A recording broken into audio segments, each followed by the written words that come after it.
드리겠습니다. 우리 지난 한 주간을 돌아보면서 우리가 함께 하신 하나님께 영광과 감사의 박수를 올려드리겠습니다. 하나님께서 우리를 도와주셨습니다. 작은 일에 감사하면 더 큰 감사거리가 우리의 삶에 넘쳐나게 될 줄로 믿습니다.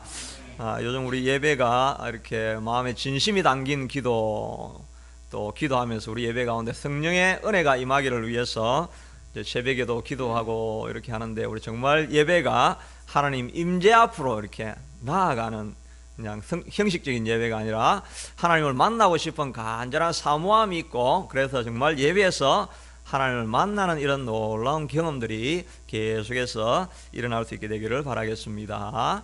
오늘은 설교 시작하기 전에 우리 성가대에서 새로 임명되신 우리 신복균 집사님, 우리 잠깐 일어서시고 인사하고 잠깐 나와서 신고식 퍼포먼스를 하시겠다고 이렇게 하셔가지고 특별 부탁을 하셔가지고 문내시기로 하겠습니다. 충성!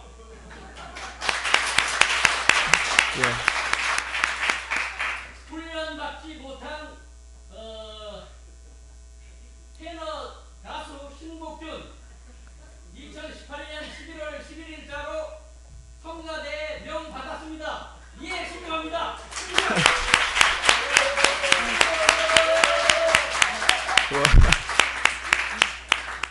감사합니다.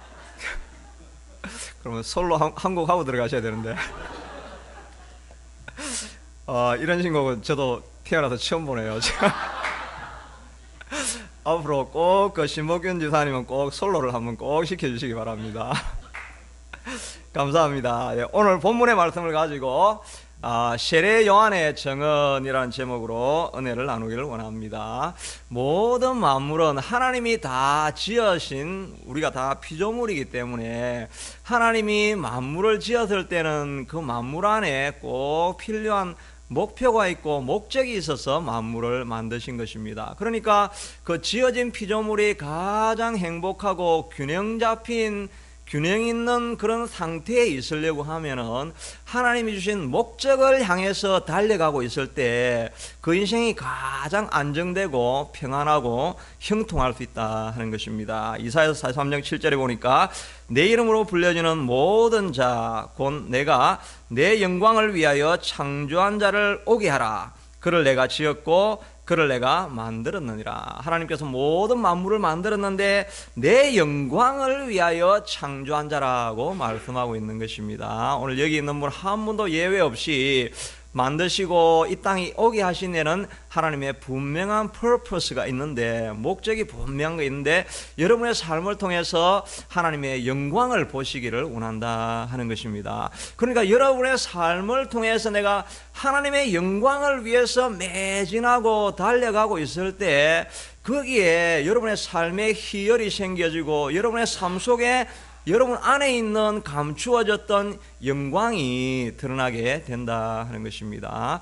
반면에 우리가 우리 자신을 높이려고 하고 내가 중심이 되려고 하고 이렇게 하다 보면은 높아지는 것 같은데 올라가는데 엄청난 힘이 들고, 올라가도 많은 적들이 생기고 마음의 균형을 잃어버리고 삶의 균형을 잃고 불안한 가운데 삶을 살게 된다 하는 것입니다. 그러니까 형통한다는 게 뭐 별 다른 방법이 없는 것입니다. 하나님이 나를 무엇을 위해서 지었는가 하는 것을 생각하고 그거를 위해서 아무런 장애가 있든지 간에 그 목적을 향해서만 달려가고 있으면 우리의 삶의 가정에 그런 형통함과 평안함이 일어나게 된다 하는 것입니다. 다윗은 그의 마음 가운데 오직 하나님을 높이고자 하는 그 소원밖에 없었던 것을 우리가 알 수가 있습니다. 자기가 사울에게 막 쫓겨가면서 생과 사가 한 걸음 차이다라고 하니까 얼마나 두려운 삶을 살아갔겠습니까? 그런데 사울을 죽이려고 하는 저로의 찬스가 제 발로 굴러 들어왔는데 한 칼이면 그냥 이 모든 고통이 끝이 납니다 라고 이야기할 때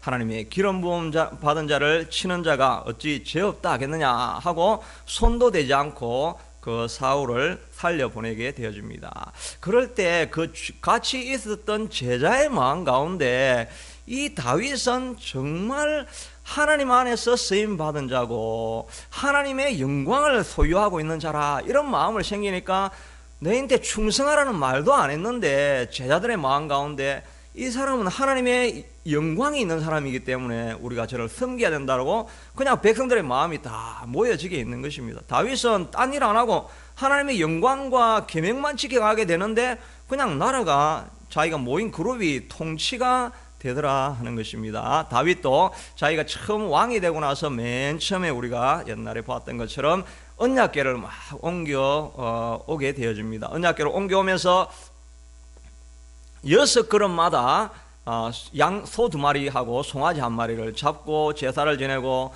계속 가는 길에 다윗은 정말 어린아이처럼 하나님 앞에 춤을 추고 있는 것입니다.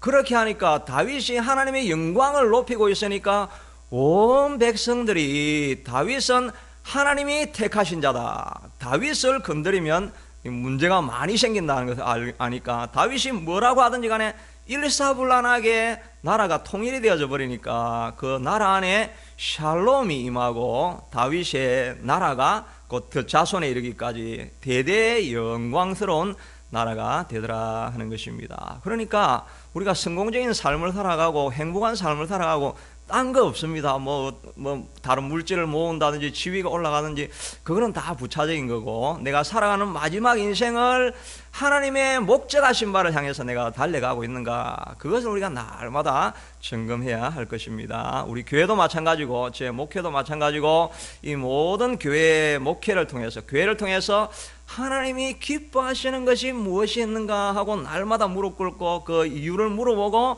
하나님이 이것이다 라고 하면은 그냥 그 길을 향해서 달려가면 나중에는 어려움이 있는 것 같아도 다 하나님이 넘어가게 해주시고 형통하고 평안한 길로 가게 되어지는 것입니다. 그러므로 여러분들도 하나님의 목적을 향해서 달려가는 여러분과 저와 우리 교회가 되기를 바랍니다. 또 하나님께서 우리를 구원하신 목적은 베드로전서 2장 9절에는 이는 너희를 어두운 데서 불러내어 그의 기이한 빛에 들어가게 하신 이에 아름다운 덕을 선포하게 하려 하심이라. 우리가 어두운 데 있다가 그리스도의 빛 안으로 들어와서 살아가게 한 이유는 우리의 삶을 통해서 그리스도의 아름다운 덕을 선포하도록, 내 삶을 통해서 하나님의 영광이 드러나서 그 사람을 보면서 저 사람을 보니까 하나님이 정말 살아있구나, 이 일을 위해서 우리를 구원하셨다라고 말씀해 주고 있는 것입니다. 우리가 다 예수 그리스도의 정인으로, 삶으로 또 말로 이렇게 정인의 삶을 살아야 한다 하는 것인데, 오늘 읽었던 이 본문이 세례 요한에 대한 이야기죠. 세례 요한의 한 모든 사명과 그의 삶의 목적은 예수님의 길을 예비하면서 예수님의 이름을 증거하는 삶을 살았다 하는 것입니다. 그래서 예수님께서 말씀하시기를 이 땅에서 여자의 몸에서 난 자 중에 세례 요한이 가장 크다고 이야기를 했습니다. 그러면 여자의 몸이 아니고 태어난 사람이 있습니까? 전부 다 여자의 몸에서 태어났죠. 그러니까 인류 역사상 이 세례 요한보다 위대한 사람은 없었다라고 예수님이 그를 극히 칭찬을 하였습니다. 그러므로 이 세례 요한이 자신을 어떻게 표현하고 있는가, 어떻게 증거하는 삶을 살았는가 하는 것을 보면서 우리도 그를 본받아 우리에게 맡겨진 사명을 감당할 수 있게 되기를 바라는 것입니다. 첫째는 우리가 우리 정체성을 분명하게 하는 것이 필요하다 하는 것입니다. 오늘 본문에서도 계속해서 묻고 있는 게 세례 요한 보고 너는 누구냐, 너는 누구냐, 이 질문이 계속해서 나오죠. 19절에 보니까 유대인들이 예루살렘에서 제사장들과 레위인들을 요한에게 보내어 내가 누구냐 물을 때에 요한의 증언이 이러하니라. 요한이 드러내놓고 말하고 숨기지 아니하니 드러내어서 하는 말이 나는 그리스도가 아니라. 그렇게 하니까 그럼 너는 너는 누구냐 하니까 엘리자냐 하니까 나는 엘리야는 아니다. 그러면 그 선지자냐 이렇게 물어봅니다. 그 선지자냐 이렇게 해서 앞에 그 정관사 the prophet이라고 해서 이 당시에 유대 사람들은 the prophet이 누군지 다 알고 있었습니다. 신명기 18장 15절에 보니까 나와 같은 선지자 하나를 일으키리니 너는 그의 말을 들으라 라고 구약에서부터 the prophet이 나올 것을 예언을 해주셨습니다. 이분이 바로 선지자 중에서 선지자인 예수님 메시아를 말하는 것인데, 그러니까 네가 메시아냐라고 하니까 저는 메시아가 아닙니다. 그렇게 하니까 그러면 너는 누구냐라고 하니까 이제 1장 23절에 이르되 나는 선지자 이사야의 말과 같이 주의 길을 곧게 하라고 광야에서 외치는 자의 소리이다. 이렇게 주의 길을 예비하라고 광야에서 외치는 자의 소리다라고 했는데, 이 소리다라고 했는데 그 1장 23절을 보면 앞에 이 기역자가 중요해요. 기역하고 갈로 딱 칠하죠.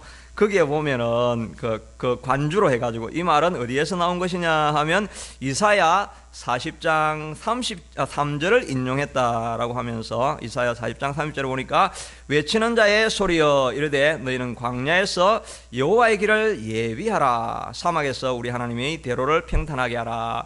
이 성경 구절을 보면서 이 세례 요한은 내가 이 사명을 가지고 살아가는 자다라고 하는 자기의 사명과 자기가 무엇을 위해서 존재하는가 하는 그 아이덴티티를 말씀을 통해서 그가 증거를 받았다 하는 것입니다. 우리도 마찬가지인데 내가 누구냐 하는 것은 우리는 대다수가 주변에 있는 사람들의 말과 자기의 경험을 보면서 내가 누구냐 하는 것을 이렇게 결정을 하게 되어질 때가 많이 있습니다. 저도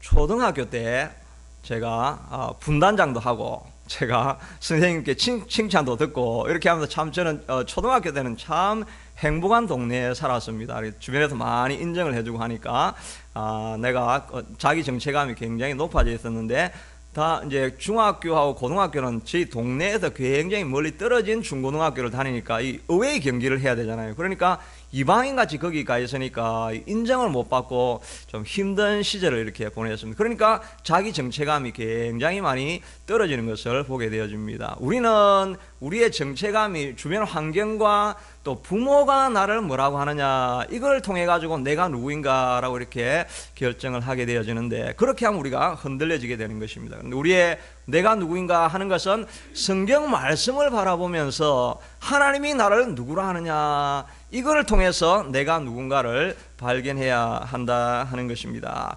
스바냐서 3장 17절에 보니까 하나님이 말씀하시기를 너의 하나님 여호와가 너희 가운데 계시니 그는 구원을 베푸실 전능자시라. 그가 너로 인하여 기쁨을 이기지 못하여 하시며 너를 잠잠히 사랑하시며 너로 인하여 즐거이 부르며 기뻐하시리라. 하나님이 여러분의 얼굴을 바라보면서 너무 기뻐서 잠잠히 있지 못하고 우리를 즐거이 부르며 하나님이 기뻐하고 기뻐하시는 존재가 우리라 하는 것입니다. 우리가 이 땅에서 실패하고 좌절하고 낙심하고 주변에 있는 사람들은 우리를 아무것도 아니라 할지라도 예수님께서는 우리를 보고 기뻐하고 감격을 감추지 못하는 존재가 우리라 하는 것을 믿으시기를 바랍니다.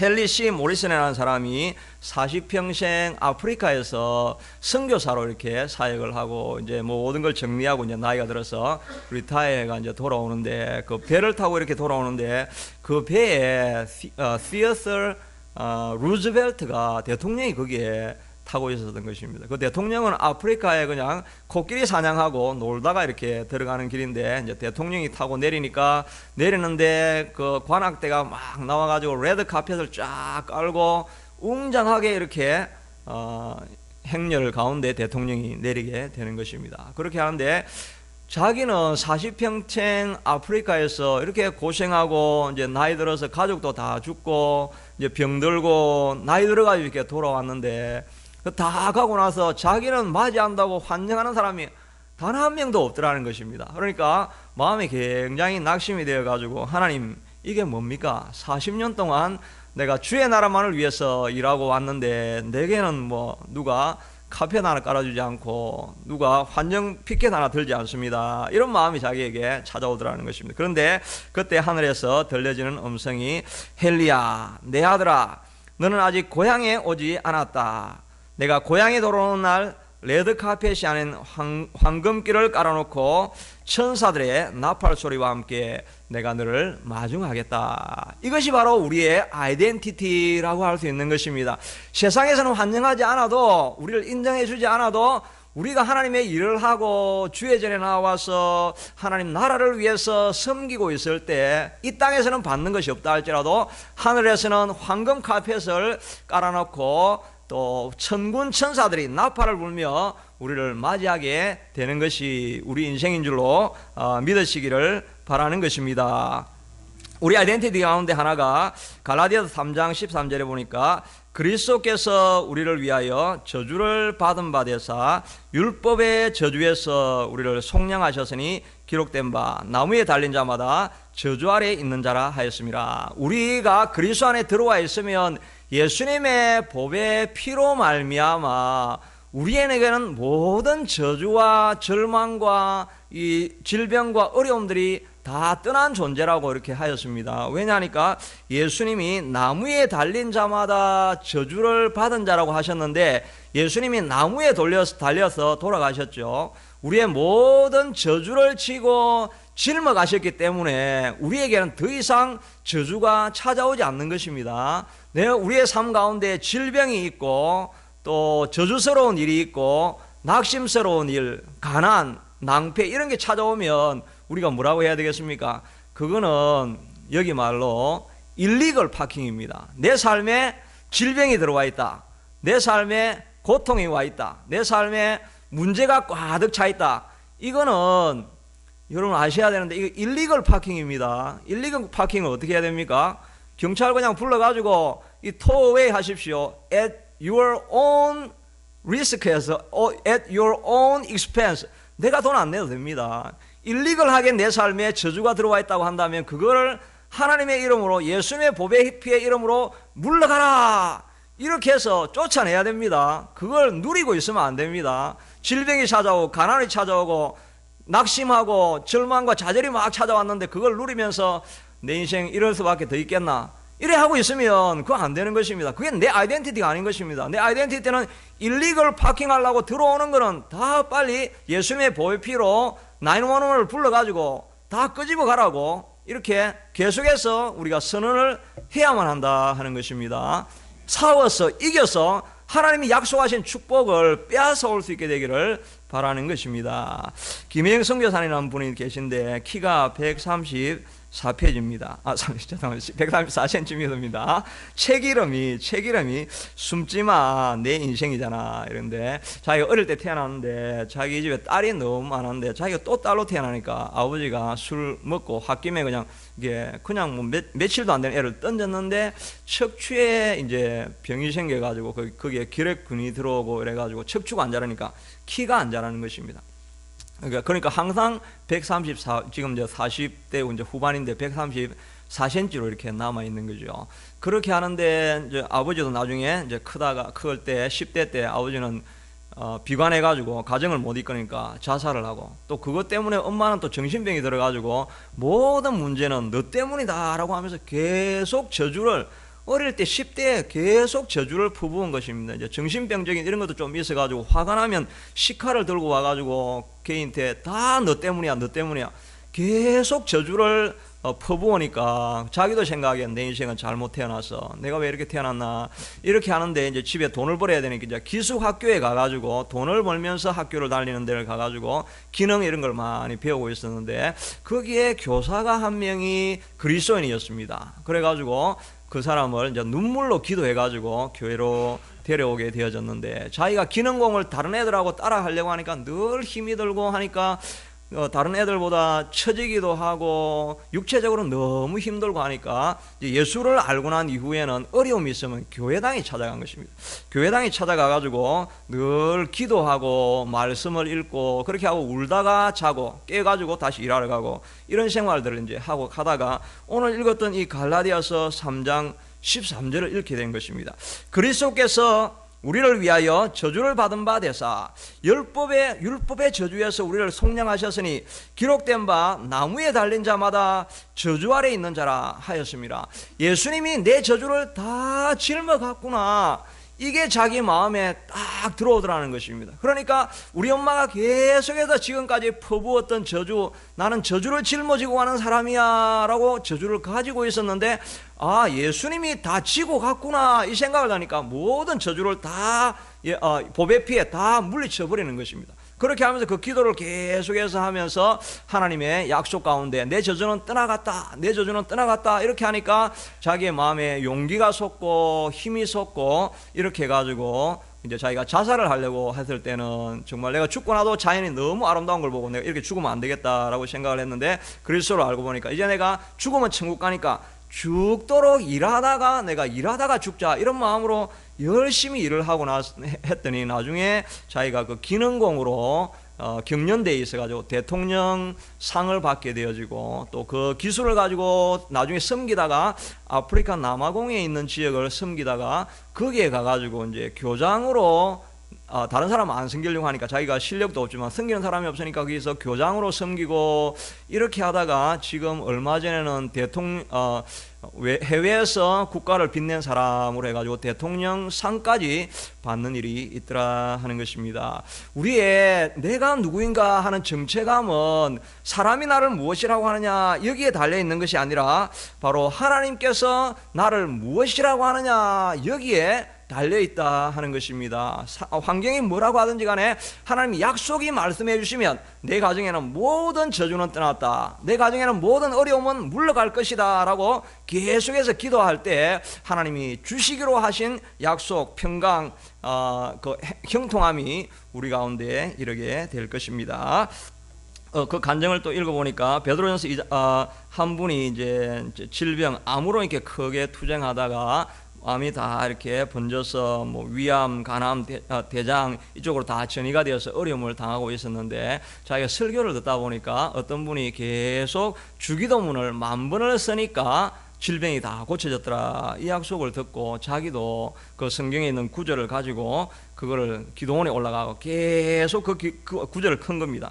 그가 채찍에 맞음으로 너희는 나음을 얻었나니, 그가 채찍에 맞음으로 너희는 나음을 얻었나니, 이 약속을 계속해서 붙들고 계속해서 썼다는 것입니다. 그렇게 하니까 계속 쓰다 보니까 이 말씀이 자기 마음에 들어오게 되더라는 것입니다. 그러니까 자기 마음에 믿음이 생겨지고 확신이 막 생기게 되더라는 것입니다. 그리고 나서 병원에 가보니까 다 나았겠습니까? 안 나았겠습니까? 완전히 다 나은 건 아니고 암이 많이 줄어들어가지고 줄어든 부분만 이렇게 이제 제거해 버리니까 이제 생존하게 되었다, 이런 말씀을, 이 말씀이 바로 우리의 운명이고 아이덴티티라 하는 것입니다. 말씀이 정말 내 삶이 되도록까지 끝까지 그 말씀이 내 삶이 되도록까지 계속해서 기도하고 붙들어 보실 수 있게 되기를 바랍니다. 저도 요즘 이렇게 이제 환우들을 위해서 기도하다가 생각에 저도 아이디어가 딱 이렇게 되는 게, 지금 한 5분, 10분에서는 이렇게 안 되는구나. 저도 그런 생각이 들어요. 그런데 정말 내 마음이 다 담기도록 한 내가 2시간을 그냥 꽉 기도했으면 좋겠다, 이런 생각이 내가 참 들 때가 많이 있어요. 근데 기도하면 나도 뭐 기도하다가 손을 얹지만 뭐 별일이 일어나겠어, 이런 마음이 제가 90% 들고 10%는 또 할 수 있겠지, 이 마음이 막 하는데, 기도를 제가 계속 하면 아마 이런 능력이 내가 생기기라는 이런 이제 확신은 제가 마음이 이제 들기는 하는 것입니다. 근데 기도하는 지금 분량이 너무 작은데 저도 기도해서 그런 능력이 나타나기를 바라고, 요즘 사도행전 우리 하면서 사도행전에 있는 그 성령 충만한 교회들이 다 기도할 때 이사와 기적과 표적이 나타나서 주의 이름을 담대히 선포하게 하옵소서, 이 말씀이 제 마음에 절 남아있는데, 우리 교회도 계속해서 기도하면 그런 역사가 나타나게 될 줄로 믿는 것입니다. 둘째는 겸손해야 정인이 될 수 있다 하는 것입니다.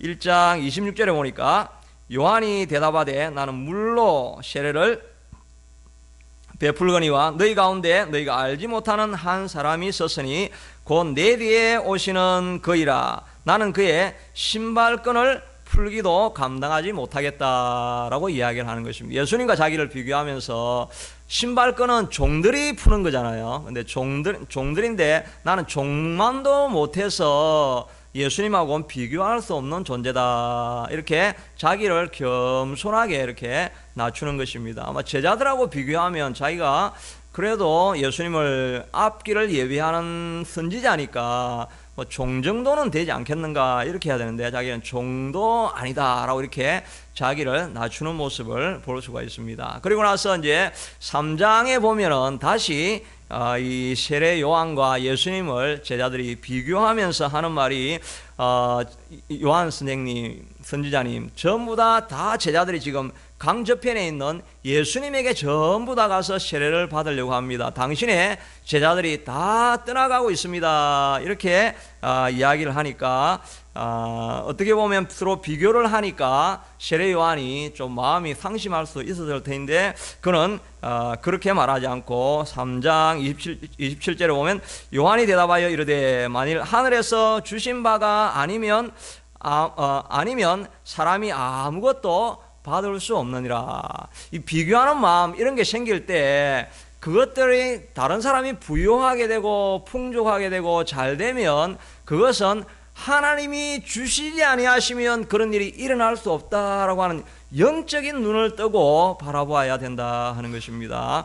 우리가 남이 잘 되고 부유하게 되어지고 이렇게 할 때 그 자꾸 이제 뒤쪽에 무슨 다른 운이 좋아서 그렇겠지 또 아니면 뭐 일릭을 한 방식으로 이렇게 잘 됐겠지 이렇게 할 것이 아니라 늘 우리가 생각할 것은 하나님이 축복하지 않으면 저런 자리에 이르를 수 없다 이런 마음을 가지고 그 사람을 자꾸 축복해주고 모든 문제를 영적으로 바라보는 마음이 늘 있어야 된다 하는 것입니다. 사울은 다윗이 올라가니까 그것이 바로 하나님이 저에게 기름을 부으니까 저런 어린 소녀도 하나님께서 사용하시는구나 라고 생각을 하고 하나님의 영적인 임재 그 기름 부음을 자기도 배우려고 자꾸 생각을 해야 되는데 인간적인 마음을 가지고 이거는 내가 어떻게 하면 이걸 이겨낼까 이렇게 하면 자꾸 시기심이 발동하면 우리의 삶에 어려움이 자꾸 일어나게 되는 거죠.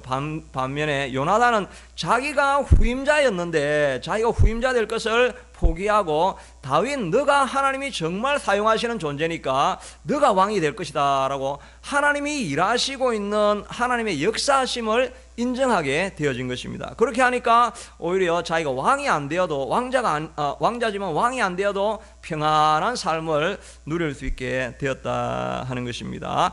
우리에게 일어나는 모든 사건을 영적으로 바라보고 해결하는 것이 필요하다 하는 것입니다. 불행한 사건 일이 일어나도 마찬가지라고 할 수가 있는 것입니다. 그런 뜻 가운데서도 하나님의 도우시고 인도하는 손길이 있다 하는 것을 우리가 우리의 삶 속에서 늘 인정을 해야 한다는 것입니다. 어느 필리핀 선교사님의 간증을 들어보니까 이분이 필리핀에서 굉장히 어렵게 사역하시다가 이제 이따가는 나중에 더 오지로 들어가서 더 힘든 이제 선교 사역을 이렇게 하시고 계셨습니다. 그런데 그런 과정 가운데 자기가 꼭 한 달간은 이제 하나님하고 전혀 말도 안 하고 완전 마음 문을 닫았던 적이 이제 있었다고 이렇게 하고 있는데 그때가 언제냐 하니까 딸이 태어났는데 딸이 다운 증후군으로 태어난 것입니다. 그러니까 그가 하나님 앞에 깊이 원망이 들어서 내가 한 거는 지금 정말 오직까지 와가지고 하나님 나라를 위해서 섬기려고 했는데 내게 축복이 아니라 어떻게 이렇게 딸까지 다운 증후군이 생겼습니까? 라고 한 달 동안 마음 문을 닫고 있다가 그래도 선교사니까 기도하는 마음으로 하나님 앞에 나아가니까 하나님께서 들려주시는 말씀이 아들아 그 딸은 네 것이 아니고 내 것인데 너에게 부탁한 것이다. 내가 너를 선택해서 너에게 부탁한 것이다. 이 음성이 들려지는 것입니다. 그때 자기가 깨달았기를 이 자녀가 내 것이 아니라 하나님이 주신 것이구나 이런 생각을 한 것입니다. 그러면 하나님이 만들어 주신 것이면 모든 것은 하나님의 영광을 위해서 창조하신 것이 아닙니까? 아까 읽었던 이사야 43장 7절에 보니까 내 이름을 불려주는 모든 자 곧 내가 내 영광을 위하여 창조한 자를 오게 하라. 내가 지었고 그를 내가 만들었느니라.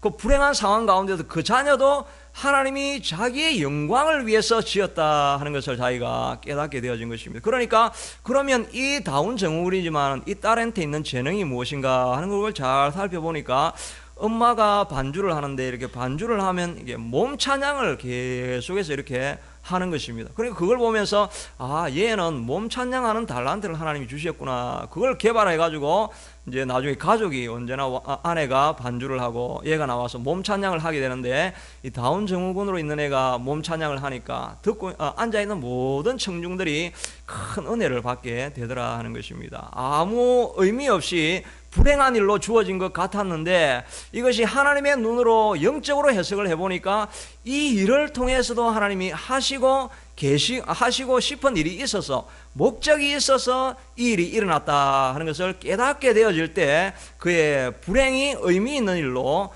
바뀌어지더라 하는 것입니다. 우리가 모든 일에 영적인 눈을 열어야 한다는 것입니다. 또 세례 요한은 자기를 말하기를, 나는 외치는 자의 소리라라고 자신을 겸손하게 낮추었죠.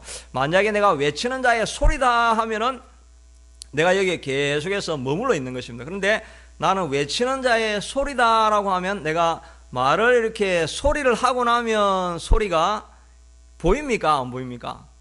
안 보이죠. 그냥 소리를 하고 나면 그냥 하다가 사라져 버리는 것입니다.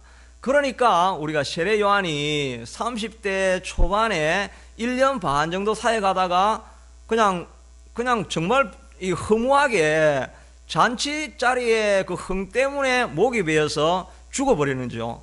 그렇게 하니까 우리가 생각하기에는 정말 허무한 인생이다 이렇게 생각하지만, 그러나 자기의 사명을 철저하게 완수한 것입니다. 그 계속 예수님이 사역하는데 계속 동력자나 이렇게 파트너나 이런 식으로 남아 있었으면 사람들의 마음이 왔다 갔다 했을 것입니다. 그런데 나는 소리기 때문에 그냥 사라져 버리니까 자기의 사명을 100%다 수행하고 마쳐진, 그러니까 의미 있는 죽음을 하고 사라진 것이라는 하는 것입니다. 그러니까 사람이 잘 되고 못 되고 이게 중요한 게 아니라 하나님의 사명을 감당했으면 하나님 앞에서는 가장 성공한 인생인 줄로 믿는 것입니다. 제가 책을 하나 보니까 목사 그 위험한 소명이란 책을 폴 트립이라는 분이 이렇게 적었습니다. 저는 처음에 이제 생각하기를 목사 위험한 소명 이렇게 하니까 역시 목사는 생명을 걸고 복음을 위해서 자기의 전생애를 불살으려고 하는 이런 뜨거운 소명을 가진 사람이다, 이런 이야기를 이제 이 책에서 하려고 하는 줄 알았는데, 그게 아니라 목사는 제일 위험한 소명인데, 왜냐 하니까 탤런트하고 비슷해가지고 인기에 영합해서 살아가는 사람이 목회자가 되기가 정말 쉽다 하는 것입니다. 목회자도 무대에 서잖아요. 이 탤런트나 가수도 다 무대에 서죠. 그러니까 이 사람들은 인기가 좀 올라가면 정말 하늘을 나르는 것 같고, 그냥 그것도 한 6개월, 1년 지나면 또 인기가 확 떨어지면 너무 절망이 되니까 이제 자살을 하는 사람들도 생기고, 이렇게 되는 게 바로 이게 탤런트인데, 목회자도 그런 마음이 있다 하는 것입니다. 이게 목회자도 앞에 서서 하니까 조금 설교가 좀 은혜가 된다 이렇게 하면 막 그냥 정폭이 돼 가지고 정말 대단한 하나님의 종이다 막 이렇게 이야기를 하고, 이렇게 할 때 나도 정말 그렇게 됐는가, 또 아니면 또 설교를 못 해 가지고 어떤 때는 너무 상심이 되면 정말 이렇게 쥐구멍에라도 들어가고 싶은, 이런 하나님 앞에 섰어야 되는 사람인데 성도들하고 이렇게 인기에 이렇게 마음을 두기 쉬운 그런 존재다 하는 그런 경계심을 보게 되는 것입니다. 사실 이거는 숨기고 있지만 저도 정말 제 속에 있는 게 들킨 것 같은 그런 마음을 받는 것입니다. 설교하고 나서 혹시 이렇게 반응이 좋다 이렇게 할 때는 저도 마음이 기쁘고, 전혀 반응이 없다 그러면 저도 상심이 되어지고 이렇게 할 때가 있는데, 그러나 그러니까 목회자가 늘 생각해야 될 것은 나는 소리다. 하나님의 약속을 선언한 이후에 나는 사라지는 존재니까 대가를 받거나 내가 어떤 자리를 차지하려고 하는 이 위험에 언제나 노출되어져 있는데, 이 자신의 소명이 나는 소리일 뿐이다 라고 생각하고 있을 때, 그때 정말 하나님의 영광을 드러내고 하나님의 뜻을 이루어가게 된다 하는 것입니다. 그렇지 않고 세월이 많이 지나가지고 마지막에 리타이어 할 때 나는 소리입니다 하고 싹 사라지면 잡음이 없는데, 소리가 아니라 외치는 자였습니다 이렇게 하고 있으면 끝까지 뭔가 복량을 받게 되려고 하고, 이럴 때 계속 트러블이 생기고 하나님의 영광이 가려지게 되는 것이죠. 이건 꼭 목회자만 그런 게 아니겠죠. 여러분들도 마찬가지인 것입니다. 섬기고 애쓰고 수고는 많이 했지만 맨 마지막에 저는 소리입니다 이렇게 해서 어떤 대가도 받으려고 하지 않고 하나님이 혼자 영광을 받으시면 그것으로 충분하고 하나님이 부르신 종이오니 이제 마땅히 해야 할 일을 한 것뿐입니다 라고 겸손한 마음을 계속 가지려고 이 훈련을 해야 됩니다. 훈련을 안 하면 어느 순간에 내가 센터가 되어 있고 중심이 되어 있어서 그러니까 자꾸 트러블이 일어날 수가 있다 하는 것입니다. 날마다 하나님 나는 소리입니다. 그래서 여러분들도 다 목 베어서 이렇게 죽는 일이 있어도 하나님 정말 내 사명을 다 한 것뿐입니다. 저는 정말 감사합니다. 이렇게 물론 육체적으로 목 뱀이 아니지만 여러분의 삶 가운데서 인간적인 어떤 명성이나 이런 데 목이 다 베어질 때 하나님 감사합니다. 응당 내가 그럴 수밖에 없는 존재였는데 하나님 그렇게 된 것이니 내가 뭐 불평할 것이 무엇이 있습니까? 나는 너무 감사합니다. 이런 마음으로 우리가 사역을 감당하고 사라지는 소리가 될 때 하나님의 진정한 정인이 될 줄로 믿는 것입니다. 주신 말씀을 가지고 우리 같이 잠깐 생각하며 기도하기를 원합니다. 우리가 정인으로 다 부름받아서 우리의 형통한 삶은 하나님이 주신 목적을 따라서 우리의 삶을 살아가는 것입니다. 하나님의 목적은 우리의 삶을 통해서 하나님의 영광을 드러내는 것입니다. 늘 겸손한 마음으로 하나님을 바라볼 수 있게 도와주시옵소서. 또 내 존재는 바로 하나님이 약속하신 것이 바로 내 존재입니다. 사단이 끊임없이 우리를 정죄할 때 주의 약속을 붙들고 나가서 승리하는 우리가 되게 해달라고 같이 기도하겠습니다. 고마우신 하나님 감사합니다. 아버지 하나님, 참으로 우리가 주님 안에서 아버지 아무것도 아닌 존재인 것을 알게 하시고 아버지 주님 앞에 그저 소리인 것으로 알아서 하나님 앞에 모든 것을 내려놓고 아버지 우리가 정말 우리의 명성과 명예와 모든 것이 목배임 당할 때마다 하나님이여 감사합니다. 이것이 나입니다. 하나님이 영광만 받으시면 나의 모든 존재는 하나님이여 주님 망하여도 하나님 괜찮습니다 라고 하는 이 겸손한 마음을 날마다 가져가는 우리가 다 될 수 있게 되도록 하나님 도와주시기를 간절히 원하고 소원합니다. 우리 아버지 하나님이여 주님이 주신 삶의 목적을 따라서 살아가는 우리가 될 수 있게 되도록 도와주시고 우리 교회가 되어질 수 있게 되도록 도와주시고 우리 교회를 통해서 하나님의 영광만 높아지고 하나님 드러나는 교회가 꼭 되어질 수 있게 되도록 도와주시기를 원합니다. 특별히 아버지 하나님 사단이 끊임없이 우리를 정죄하고 우리를 심판하러 찾으러 올 때마다